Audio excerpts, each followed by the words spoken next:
नमस्कार। आप देख रहे हैं दृष्टि नाव और मैं विजयदत्त पिंटू। आइए आज आपको एक कहानी सुनाते हैं। बचपन में एक बार मैं बहुत नाराज़ था कि मेरे पास जूते नहीं थे। तो उस समय मेरी बुआ ने मुझे बगल में एक इंसान को दिखाया जिसके पास जूते पहनने के लिए पैर ही नहीं थे। मैं अवाक रह गया। मेरे पास कोई सवाल था और न ही कोई उम्मीद थी। मुझे लगा कि काश ईश्वर ने इसे पाँव दिए होते तो मुझे अपने जूते न होने का तकलीफ महसूस नहीं होता। इस प्रकृति में ईश्वर ने ऐसे कितने ही इंसान बना दिए हैं जिन्हें कि जो उनका शारीरिक जो संरचना है उसी में कहीं ना कहीं कमी है। उस कमी के वजह से वो अपने जीवन को बहुत कष्ट से, बहुत तकलीफ से जीते हैं और इन तकलीफ़ों के वजह से उनके जीवन बेहद कष्टमय होती है और इस कष्ट में होने के वजह से उन्हें कुछ आशाएं होती हैं, कुछ उम्मीदें होती हैं कि उन्हें हमारे सभ्य समाज से, हम लोगों से, मेरी तरह, आपकी तरह, जो कि शारीरिक रूप से पूरी तरह से सक्षम हैं, स्वस्थ हैं, कोई प्रकार का कोई कमी या विकृति या कोई बीमारी नहीं है, उससे वो एक साथ, एक सहयोग की आशा करते हैं। मगर कभी कभी क्या होता है कि ये साथ और सहयोग का आशा नहीं पूरा हो पाता है। तो इस आशाओं के वजह से कभी कभी वो इस व्यवस्था के संचालक जो शासन व्यवस्था चलाते हैं उन्हें उनका ध्यान आकृष्ट करने के लिए वो लोग प्रयास करते हैं कि मांग के लिए धरना में बैठें। अब आप और हम जैसे लोग जब धरना में बैठते हैं तो ये बहुत सहज बात होती है, मगर जब ऐसे विकलांग लोग बैठते हैं जिसे कि हम विकलांग या दिव्यांग नाम देते हैं, भारत सरकार ने उन्हें दिव्यांग नाम दिया है, तो ऐसे दिव्यांग लोगों को जब धरना में बैठना होता है तो कितना कष्ट होता होगा। या जब बात हमें पता चली तो बेहद तकलीफ़ हुआ कि ऐसे लोगों को भी धरना में बैठना पड़ रहा है। ऐसे लोगों पर भी जो लोग शासन व्यवस्था चलाते हैं वो लोग ध्यान नहीं दे पा रहे हैं। तो आइए हम जानते हैं उनके दर्द को, उनके धरना में बैठने की वजह को, क्या उनकी मांगे हैं। आइए हम उन्हीं के बीच में चल कर के बात करते हैं। आप देख सकते हैं कि यहाँ पर झारखंड दिव्यांग आंदोलन संघ के द्वारा आंदोलन किया जा रहा है, धरना प्रदर्शन जारी है। आइए हम इनसे बात करते हैं। हमारे साथ बात करने के लिए यहाँ पर मुकेश कंचन जी हैं। मुकेश कंचन जी के बारे में परिचय देना चाहूँगा कि ये दिव्यांग क्रिकेट कंट्रोल बोर्ड के चेयरमैन भी हैं और दिव्यांग क्रिकेट के हमारे देश के राष्ट्रीय कप्तान भी हैं। मुकेश जी, बहुत बहुत स्वागत करना चाहूँगा। दृष्टि नाव में क्या मांग है, क्यों यहाँ धरना बैठने की ज़रूरत पड़ गई? देखिए, ये झारखंड राज्य और इन सरकार की जो अनदेखी हो रही है दिव्यांगजनों का, आज हम लोगों को लगता है कि हम अपने अधिकार से वंचित है। इसी कई सारे मुद्दों को लेकर हम लोग आज अनिश्चितकालीन धरने पे बैठे हैं। राज्य में बहुत सारी समस्याएं हैं, एक और दो गिनाना बहुत मुश्किल है, अनगिनत समस्याएं हैं। पर हमारे जो कुछ मुख्य मांगे हैं, जैसे झारखंड सरकार ने 2019 में अपने खुद के मैनिफेस्टो में ये बात कही थी कि अगर हमारी सरकार बनती है तो हम दिव्यांगजनों को 2500 रुपया पेंशन, जिसे हम स्वामी विवेकानंद प्रोत्साहन राशि के रूप में जानते हैं, वो मुहैया कराएंगे। विगत 3 वर्ष पूरे हो गए और अभी तक हमें ठगे जाने का जो हम लोगों को संभावना है कि हेमंत सरकार ने हम लोगों को ठगने का काम किया है। तो एक तो पेंशन का मुद्दा है जो 2500 जब तक नहीं होता है हम यहीं हैं। साथ ही साथ बैकलॉग की वैकेंसी जो है वो हमारी खाली जा रही है। लगभग 7000 बैकलॉग वैकेंसी हो गई है। राज्य के युवाएं सड़क पर गरीबी में भीख मांगने को बेबस हो रहे हैं, रिक्शा चलाने को बेबस हो रहे हैं, जबकि हमारा हक और अधिकार जो बैकलॉग वैकेंसी है वो हमारा रिक्त जा रहा है। इस वैकेंसी को पूरे करने की आवश्यकता है राज्य को, उसकी हमें नियुक्ति जल्द से जल्द कराए।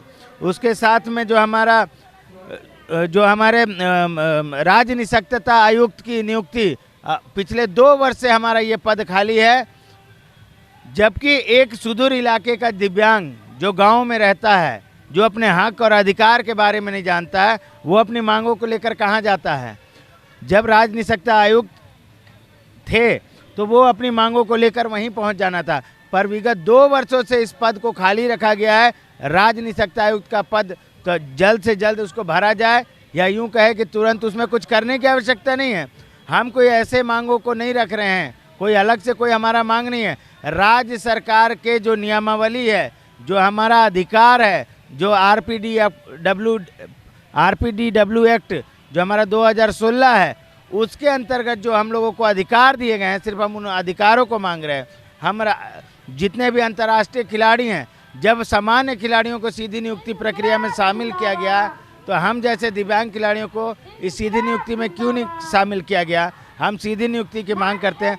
ऐसे तमाम सारे चीज़ें हैं जिसको पूरा होने के बाद ही हम इस धरना को समाप्त करेंगे। तो अगर यहाँ पर आप लोगों की मांगे नहीं सुनी जाती हैं तो ऐसी स्थिति में फिर आप लोगों की आगे की रणनीति क्या होगी? देखिए, आगे की रणनीति है कि हम मुख्यमंत्री का घेराव भी करेंगे। ज़रूरत पड़ेगा तो हम दिव्यांग सड़क पर भी बैठने के लिए तैयार हैं।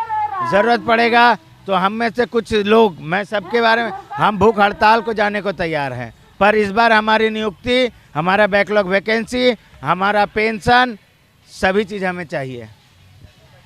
जो कोई भी हमारे इस वीडियो को देख रहे होंगे उनसे मैं एक अपील करना चाहूँगा कि मानवता को शर्मसार करने वाली स्थिति है कि अब दिव्यांगों को भी अपने अधिकार पर सुनवाई नहीं हो रही। इसके लिए उन्हें सड़क पर उतरना पड़ेगा। अगर ये वीडियो कोई शासन प्रशासन से जुड़े लोग देख रहे हैं तो ध्यान दीजिए, हम और आप जैसे जब सक्षम लोग धरना पर बैठते हैं तो वो स्थिति अलग होती है। इन्हें कितना तकलीफ करना पड़ता होगा या धरना में बैठने में, इसका आप अनुमान नहीं लगा सकते। आइए इनके दर्द को आगे सुनते हैं। अब क्या क्या मांगे हैं आपकी? देखिए, सबसे बड़ी बात है ये कि मांगे हमारे 21 सूत्र की मांग है, लेकिन दुर्भाग्य की बात ये है हमारे झारखंड राज्य में कि जैसे अभी बड़े भाई मुकेश कंचन जी अंतर्राष्ट्रीय खिलाड़ी हैं। अब सोचिए कि जब एक अंतर्राष्ट्रीय खिलाड़ी, इतने बड़े लेवल के खिलाड़ी को जब उनको मान सम्मान ये सरकार नहीं दे सकती है, तो सोचिए कि हम जैसे सुदूर गांव से आने वाले विकलांग, जो कि कम पढ़े लिखे लोगों को क्या सरकार क्या देगी? जो सरकार बोली कि अंतर्राष्ट्रीय खिलाड़ी को हम नौकरी देंगे, उन अंतर्राष्ट्रीय खिलाड़ी को धरना पे बैठना पड़ रहा है। तो शर्म की बात है सरकार और हमारे झारखंड राज्य के लिए। दूसरी बात है, वहाँ पे एक हमारे राजेश भाई हैं जो कि ये 7 महीनों से धरने पे बैठे हुए हैं। पीएचडी किए हुए बंदे जो कि कॉलेज में पढ़ाते थे, उनको कॉलेज से निकाल दिया गया है। सोचिए, इतने क्वालिफाइड, इतने मेहनत करने के बाद ऐसे से लोगों को निकाल दे रहे हैं सरकार, तो हम जैसों की क्या औकात है? बताइए कि जब तक से जो सुदूर इलाके के लोगों का अगर विकास नहीं होता है, सरकार बोलती है कि हम जो करते हैं सो करते हैं, जो कहते हैं करते हैं। कैसे करते हैं कि आज हम जैसे पिछड़े वर्ग के लोग, सबसे पिछड़े तबके के लोग, विकलांग लोगों को आप सड़कों पे बैठा दिए, तो कैसे आप अपनी वादों को पूरा करते हैं? सरकार बोलती है बेटी बचाओ बेटी पढ़ाओ, हमारी बहनों को यहाँ धरने पे बैठा दिए हैं, तो कैसे बेटी बचाओ, कैसा बेटी पढ़ाओ की ये नारा है? सारी नारे तो फेल हो रही है। सरकार बने 3 साल हो गया, सभी की मांगे पूरी हो जा रही है। विकलांग लोग को कमजोर समझा है सरकार कि इन लोग धरने पे नहीं बैठ सकते हैं, तो मुझे अपनी ताकत, अपनी जनशक्ति दिखाने के लिए आज धरने पे बैठा पड़ा। आज हम 4 दिनों से लगातार धरने पे बैठे हुए हैं, पूरे इस ठंडे में रात दिन। आप देख सकते हैं कि हमारे यहाँ खाना वाना जितना है, हमारी बहनें लोग, हमारे भाई लोग खाने होने का प्रबंध कर रहे हैं। अभी तक हम लोग नाश्ता तक नहीं किए हैं। ये सरकार सोच सकते हैं कि हमारे विकलांगों के प्रति कितना संवेदनशील है। मुझे ऐसी सरकार पे शर्म आ रही है, मैं क्या बोलूँ आप लोगों को। तो देखिए, जब सक्षम लोग धरने पर बैठते हैं तो उन लोगों के लिए बेहद आसान होता है कि भाई शौचालय आप पास के जा सकते हैं। मगर मैं अपने कैमरा सहयोगी को कहूँगा कि वो मेरे साथ आ करके यहाँ पर दिखाने का काम करें। यहाँ पर खाने पीने तक का दिक्कत है इन लोगों को, और ये विकलांग बहनें यहाँ पर किस स्थिति में धरना दे रही हैं उसे आप देख सकते हैं कि बेचारियाँ खुद से खाना बना रही हैं। और यहाँ आसपास में राजभवन के समक्ष हम लोग सभी जानते हैं कि शौचालय इत्यादि की भी कोई सुविधा नहीं है। तो ऐसी विपरीत स्थिति में इन्हें अपने संवैधानिक अधिकारों के लिए, जो कि राज्य सरकार और केंद्र सरकार ने इन्हें दे रखा है अधिकार, उन्हीं अधिकारों के लिए ये यहाँ पर धरना दे रही हैं। आइए जानते हैं कि क्या कुछ मन में आशाएं हैं, क्या कुछ मांगे हैं, क्या कुछ उम्मीदें हैं। क्या मांग है जिसकी वजह से धरना में बैठे हैं? मांग है, पैर में नहीं पड़ता है, कुछ पेंशन पैसा बढ़ाएगा, सेल है बैठे पर में नोट लगाना है। आइए और भी जानते हैं हम लोग। हाँ, इधर से आ जाते हैं ताकि इन बहनों को कोई दिक्कत ना हो, ताकि ये अपनी बात हमारे माध्यम से आगे पहुंचा सकें।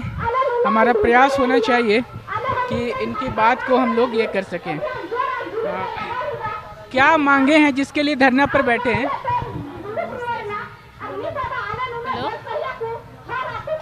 क्या मांग है आप लोगों का? क्या उम्मीदें हैं सरकार से? हमारे में बस इतना है कि 1000 से 2500 कर दिया जाएगा। क्या उम्मीद करते हैं सरकार से, क्या चाहते हैं? हम नहीं बोलेंगे भैया। तो एक उम्मीद है, एक आशा है इन्हें कि सरकार इनकी बात को जरूर से सुनेगी। आइए अब हम बात करेंगे एक ऐसे शख्स से, एक ऐसे इंसान से जो कि यहाँ पर विगत 1-2 दिन या 1-2 सप्ताह से नहीं बल्कि 7 महीने से धरना पर बैठे हुए हैं। 7 महीने से एक पढ़ा लिखा युवक जिसे कि नौकरी मिली थी और फिर छीन लिया गया, तो अपने उस नौकरी को वापस पाने के लिए, अपने उस सम्मान के संघर्ष के लिए वो लगातार संघर्ष कर रहे हैं और उनकी बात को अभी तक नहीं सुना गया है। अपना परिचय बताइएगा और अपने आप जो 7 महीने से यहाँ पर धरने में बैठे हैं उसकी वजह बताइएगा। मेरा नाम राजेश कुमार है। मैं देवघर जिला का रहने वाला हूँ। मैं सिद्धू कानू मुर्मू विश्वविद्यालय दुमका में स्नातकोत्तर अर्थशास्त्र विभाग में पढ़ा रहा था। मैं 1 वर्ष से अधिक समय तक वहाँ पढ़ाया और मुझे किसी तरह का कोई राशि नहीं मिल रहा था। इसका शिकायत मैंने महामहिम राज्यपाल महोदय श्री रमेश बैस से किया। उन्होंने आदेश दिए कि इसे पैसा दिया जाए, लेकिन इनसे शिकायत करने का परिणाम यह हुआ कि मुझे वहाँ से हटा दिया गया और तब मैं विश्वविद्यालय में भी भूख हड़ताल किया था 3 बार, वहाँ कुछ नहीं हो सका। तब मैं यहाँ 3 मई से बैठा हुआ हूँ और मेरा समस्या का निदान नहीं हो सका है अभी तक। मेरा मांग है कि मुझे फिर से वहाँ रखा जाए, तो इसी मांग को लेके मैं बैठा हूँ और 7 महीना हो गया है मेरा धरना पर बैठे हुए, लेकिन इसके बावजूद भी आज तक मेरा समस्या का निदान नहीं हो सका है। इसीलिए मैं लगातार अपनी बात को सरकार तक पहुँचाने का प्रयास कर रहा हूँ।